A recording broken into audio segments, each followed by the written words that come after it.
به کلینت هوای مادری کن، ایا خواهر به او چون خواهری کن.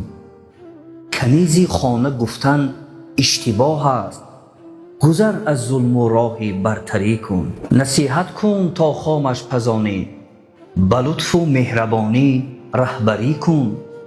به فرزندت که همسر آوریدی، به او تعلیمی از آدمگری کن. بله دختر جوانی می کند باز، نصیحت وا کن و بال و پری کن.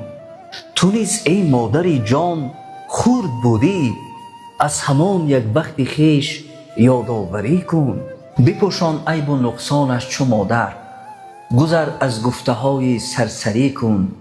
نصیحت باب هر در می گشاید، از او یک دختری مشتی پری کن. ایا مادر نصیحت نه که خواهش، به این دردانه کس باوری کن.